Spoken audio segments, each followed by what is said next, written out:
Hello friends, welcome to GK mind game. ಪ್ರಶ್ನೆಗಳ ಸಂಪೂರ್ಣ ಮಾಹಿತಿಗಾಗಿ ವಿಡಿಯೋನ ಎಲ್ಲೂ ಸ್ಕಿಪ್ ಮಾಡದೆ ಕಂಪ್ಲೀಟ್ ಆಗಿ ನೋಡಿ. ಇವತ್ತಿನ ಪ್ರಶ್ನೆಗಳಲ್ಲಿ ಮೊದಲನೇ ಪ್ರಶ್ನೆ, ಶ್ವಾಸಕೋಶವನ್ನು ಸ್ವಚ್ಛಗೊಳಿಸಲು ವಾರಕ್ಕೊಮ್ಮೆ ಸೇವಿಸಲೇಬೇಕಾದ ಆಹಾರ ಯಾವುದು? ಆಪ್ಷನ್ಸ್ ಎ ಅರಿಶಿಣದ ಹಾಲು, ಬಿ ಕೆಂಪು ಕ್ಯಾಪ್ಸಿಕಮ್, ಸಿ ಕೆಂಪು ಮಾಂಸ, ಡಿ ಸೊಪ್ಪು.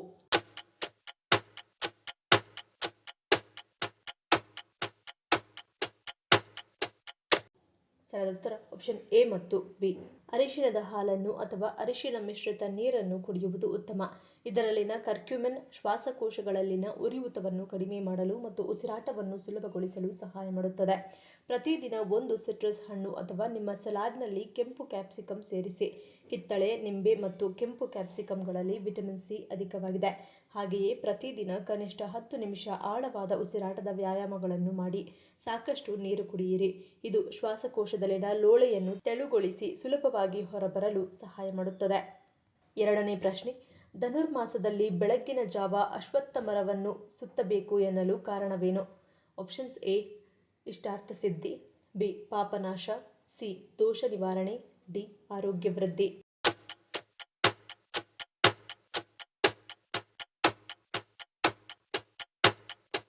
ಸರಿಯಾದ ಉತ್ತರ ಆಪ್ಷನ್ ಸಿ ಮತ್ತು ಡಿ. ಬ್ರಾಹ್ಮಿ ಮುಹೂರ್ತದಲ್ಲಿ ಓಝೋನ್ ಪದರ ಸ್ವಚ್ಛವಾಗಿರುತ್ತದೆ. ಈ ಸಂದರ್ಭದಲ್ಲಿ ಶುದ್ಧ ಆಮ್ಲಜನಕವು ಪರಿಸರದಲ್ಲಿ ಹೇರಳವಾಗಿ ದೊರೆಯುತ್ತದೆ. ಅಂತಹ ಸುಂದರ ವಾತಾವರಣದಲ್ಲಿ ಸ್ನಾನ ಮಾಡಿ ಶುಚಿರ್ಭೂತರಾಗಿ ವೃಕ್ಷದ ಕೆಳಗೆ ಕುಳಿತು ಮಂತ್ರಪಠಣೆ ಮಾಡುವುದರಿಂದ 2 ಬಗೆಯ ಲಾಭ ಉಂಟಾಗುತ್ತದೆ.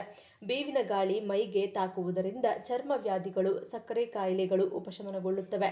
ಅರಳಿ ಮರದ ಗಾಳಿಯ ಸೇವನೆಯಿಂದ ಗರ್ಭಕೋಶದ ಸಮಸ್ಯೆಗಳು ನಿವಾರಣೆಯಾಗುತ್ತವೆ ಹಾಗೂ ರಾಹು, ಕೇತು, ಅಂಗಾರಕ ದೋಷಗಳು ನಿವಾರಣೆಯಾಗುತ್ತವೆ.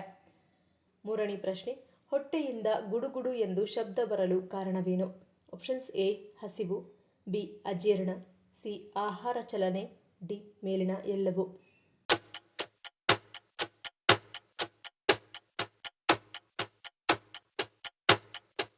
ಸರಿಯಾದ ಉತ್ತರ ಆಪ್ಷನ್ ಡಿ ಮೇಲಿನ ಎಲ್ಲವೂ. ಜೀರ್ಣಕ್ರಿಯೆಯ ಸಮಯದಲ್ಲಿ ಹೊಟ್ಟೆ ಮತ್ತು ಕರುಳಿನಿಂದ ಈ ರೀತಿಯ ಶಬ್ದ ಬರುತ್ತದೆ. ಕರುಳುಗಳು ಖಾಲಿಯಾಗಿರುವುದರಿಂದ ಆಹಾರ ಮತ್ತು ನೀರು ಹಾದು ಹೋದಾಗ ಅಂತಹ ಶಬ್ದ ಬರುತ್ತದೆ. ಇದನ್ನು ಸಾಮಾನ್ಯವೆಂದು ಪರಿಗಣಿಸಲಾಗಿದ್ದರೂ ಹೊಟ್ಟೆಯಿಂದ ಪುನರಾವರ್ತಿತ ಅಸಹಜವಾಗಿ ಬರುವ ಶಬ್ದಗಳು ಜೀರ್ಣಾಂಗ ವ್ಯವಸ್ಥೆಯಲ್ಲಿ ಗಂಭೀರ ಸ್ಥಿತಿಯ ಸಂಕೇತವಾಗಿದೆ. ಆಹಾರವು ಸಣ್ಣ ಕರುಳನ್ನು ತಲುಪಿದಾಗ ದೇಹವು ಆಹಾರವನ್ನು ಒಡೆಯಲು ಮತ್ತು ಪೋಷಕಾಂಶಗಳನ್ನು ಹೀರಿಕೊಳ್ಳಲು ಕಿಣ್ವಗಳನ್ನು ಬಿಡುಗಡೆ ಮಾಡುತ್ತದೆ. ಜೀರ್ಣಕ್ರಿಯೆಯ ಈ ಪ್ರಕ್ರಿಯೆಯಲ್ಲಿ ಅಂತಹ ಸದ್ದು ಬರಬಹುದು. ಅದೇ ಸಮಯದಲ್ಲಿ ಹಸಿವು ಇದಕ್ಕೆ ಮತ್ತೊಂದು ದೊಡ್ಡ ಕಾರಣವಾಗಿರಬಹುದು. ನಾಲ್ಕನೇ ಪ್ರಶ್ನೆ, ನಮ್ಮ ಯಾವ ಸ್ಥಿತಿಯಲ್ಲಿ ಮೂತ್ರಪಿಂಡಗಳು ತಮ್ಮ ಹಾನಿಗೊಳಗಾದ ಕೋಶಗಳನ್ನು ಸರಿಪಡಿಸಿಕೊಳ್ಳುತ್ತವೆ? ಆಪ್ಷನ್ಸ್ ಎ ವ್ಯಾಯಾಮ, ಬಿ ವಿಶ್ರಾಂತಿ, ಸಿ ಆಹಾರ ಸೇವನೆ, ಡಿ ನಿದ್ದೆ.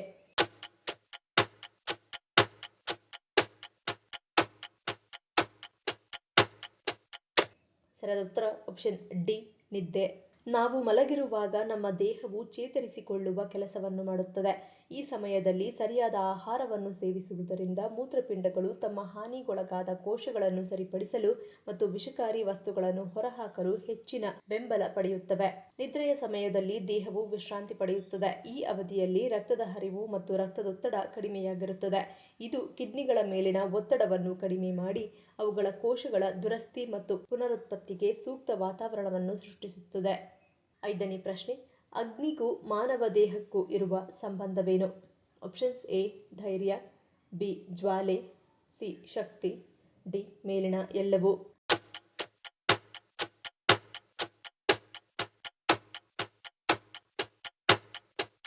ಸರಿಯಾದ ಉತ್ತರ ಆಪ್ಷನ್ ಡಿ ಮೇಲಿನ ಎಲ್ಲವೂ. ಅಗ್ನಿ ಕೇವಲ ಧಾರ್ಮಿಕ ಆಚರಣೆಯ ಭಾಗವಾಗಿ ಮಾತ್ರವಲ್ಲ, ಮಾನವ ದೇಹಕ್ಕೆ ಸಂಬಂಧಿಸಿದ ಭೌತಿಕ ಕ್ರಿಯೆಗಳನ್ನು ಕೂಡ ಅಗ್ನಿಯು ಪ್ರತಿನಿಧಿಸುತ್ತದೆ. ಪ್ರಾಚೀನ ಕಾಲದಲ್ಲಿ ಋಷಿಗಳು ಮಾನವ ದೇಹದಲ್ಲಿನ ಜೀರ್ಣಕ್ರಿಯೆಯೊಂದಿಗೆ ಅಗ್ನಿಯನ್ನು ಸಂಪರ್ಕಿಸುತ್ತಿದ್ದರು. ದೇಹದಲ್ಲಿನ ಅಗ್ನಿ ಅಂಶವು ಆಹಾರವನ್ನು ಶಕ್ತಿಯಾಗಿ ಪರಿವರ್ತಿಸುವ ಮೂಲಕ ಜೀವನವನ್ನು ಉಳಿಸುತ್ತದೆ. ಅಗ್ನಿಯು ಧೈರ್ಯ ಮತ್ತು ಇಚ್ಛಾಶಕ್ತಿಯನ್ನು ಸಹ ಸಂಕೇತಿಸುತ್ತದೆ. ಅಗ್ನಿಯು ಪ್ರಜ್ಞೆಯೂ ಆಗಿದೆ. ಭ್ರಮೆಯನ್ನು ಸುಟ್ಟು ಹಾಕುವ ಶಾಶ್ವತ ಜ್ವಾಲೆಯಾಗಿ ಕಾರ್ಯನಿರ್ವಹಿಸುತ್ತದೆ. ಆರನೇ ಪ್ರಶ್ನೆ, ವಿಟಮಿನ್ ಡಿ ಸಪ್ಲಿಮೆಂಟ್ಸ್ ತೆಗೆದುಕೊಳ್ಳುತ್ತಿದ್ದರೆ ಹೆಚ್ಚಾಗಿ ಯಾವ ಆಹಾರವನ್ನು ಸೇವಿಸಬಾರದು? ಆಪ್ಷನ್ಸ್ ಎ ಮೊಟ್ಟೆ, ಬಿ ಮೀನು, ಸಿ ಧಾನ್ಯಗಳು, ಡಿ ತರಕಾರಿಗಳು.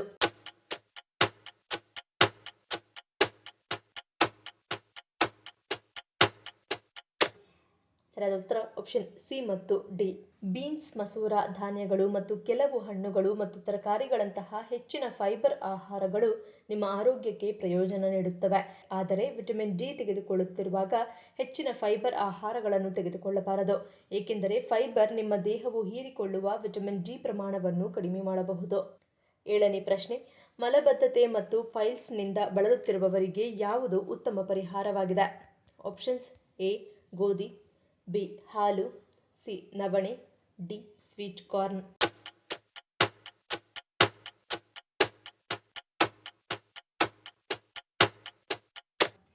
ಸರಿಯಾದ ಉತ್ತರ option D sweet corn. Sweet ಕಾರ್ನ್ನಲ್ಲಿ ಆಂಟಿ ಆಕ್ಸಿಡೆಂಟ್ ಅಧಿಕವಾಗಿರುತ್ತದೆ. ಕ್ಯಾನ್ಸರ್ ಉಂಟು ಮಾಡುವ ಸ್ವತಂತ್ರ ರಾಡಿಕಲ್ಸ್ಗಳನ್ನು ಹೊರಹಾಕುತ್ತವೆ. ನಿರ್ದಿಷ್ಟವಾಗಿ ಸ್ತನ ಮತ್ತು ಯಕೃತ್ತಿನ ಕ್ಯಾನ್ಸರ್ ಅನ್ನು ಪರೀಕ್ಷಿಸುವಲ್ಲಿ ಉತ್ಕರ್ಷಣ ನಿರೋಧಕಗಳು ಪ್ರಮುಖ ಪಾತ್ರ ವಹಿಸುತ್ತವೆ. ಸ್ವೀಟ್ ಕಾರ್ನ್ ತಿಂದರೆ ಅಸಿಡಿಟಿ ಸಮಸ್ಯೆಯಿಂದ ಮುಕ್ತಿ ಸಿಗುತ್ತದೆ. ಸ್ವೀಟ್ ಕಾರ್ನ್ ಸೇವನೆಯಿಂದ ಮಲಬದ್ಧತೆ, ಗ್ಯಾಸ್ ಮತ್ತು ಅಸಿಡಿಟಿ ಸಮಸ್ಯೆಯು ನಿವಾರಣೆಯಾಗುತ್ತದೆ. 8ನೇ ಪ್ರಶ್ನೆ, ಕಾಶಿಯ ಗಂಗಾಜಲವನ್ನು ಮನೆಗೆ ತರಬಾರದು ಎನ್ನಲು ಕಾರಣವೇನು? ಆಪ್ಷನ್ಸ್: ಎ ಮೂಢನಂಬಿಕೆ, ಬಿ ಶಾಪ, ಸಿ ಮೋಕ್ಷ ಸ್ಥಳ, ಡಿ ಅಶುದ್ಧ ನೀರು.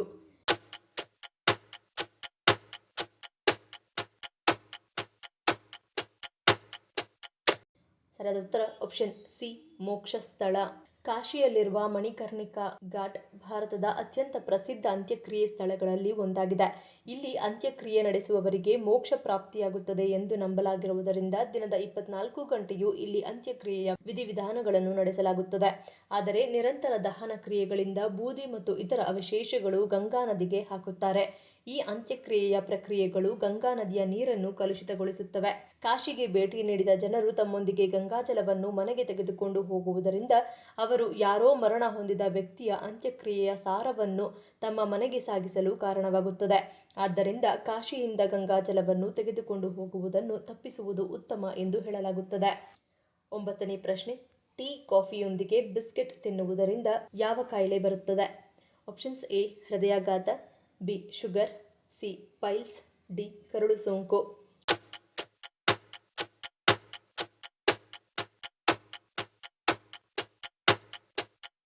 ಸರಿಯಾದ ಉತ್ತರ ಆಪ್ಷನ್ ಬಿ ಶುಗರ್. ಟೀ ಅಥವಾ ಕಾಫಿ ಜೊತೆ ಬಿಸ್ಕೆಟ್ ತಿನ್ನುವುದರಿಂದ ದೇಹದಲ್ಲಿ ಆಮ್ಲೀಯತೆ ಹೆಚ್ಚಾಗುವುದು, ರಕ್ತದ ಸಕ್ಕರೆ ಮಟ್ಟ ಏರುವುದು, ಜೀರ್ಣಕ್ರಿಯೆಗೆ ಅಡ್ಡಿಯಾಗುವುದು ಮತ್ತು ತೂಕ ಹೆಚ್ಚಾಗುವ ಸಮಸ್ಯೆಗಳು ಉಂಟಾಗಬಹುದು. ವಿಶೇಷವಾಗಿ ಖಾಲಿ ಹೊಟ್ಟೆಯಲ್ಲಿ ಹೀಗೆ ಮಾಡಿದರೆ ಇದು ಆರೋಗ್ಯಕ್ಕೆ ಒಳ್ಳೆಯದಲ್ಲ ಮತ್ತು ಮಧುಮೇಹ ಇರುವವರಿಗೆ ಇದು ಹಾನಿಕಾರಕವಾಗಿದೆ. ಖಾಲಿ ಹೊಟ್ಟೆಯಲ್ಲಿ ಕಾಫಿ ಅಥವಾ ಚಹಾ ಸೇವನೆ ಮಾಡುವುದರಿಂದ ದೇಹದಿಂದ ಅತಿಯಾದ ನೀರಿನ ಅಂಶ ಮೂತ್ರದ ಮೂಲಕ ಅಥವಾ ಬೆವರಿನ ಮೂಲಕ ಹೊರಹೋಗುತ್ತದೆ. ಇದರಿಂದಾಗಿ ದೇಹದಲ್ಲಿ ನಿರ್ಜಲೀಕರಣದ ಸಮಸ್ಯೆ ಕಂಡುಬರಲು ಶುರುವಾಗುತ್ತದೆ. 10ನೇ ಪ್ರಶ್ನೆ, ಭಾರತದ ಅತ್ಯಂತ ಹಳೆಯ ಶಾಲೆ ಯಾವ ರಾಜ್ಯದಲ್ಲಿದೆ? Options: A Delhi, B Bengaluru, C Chennai, D Kolkata.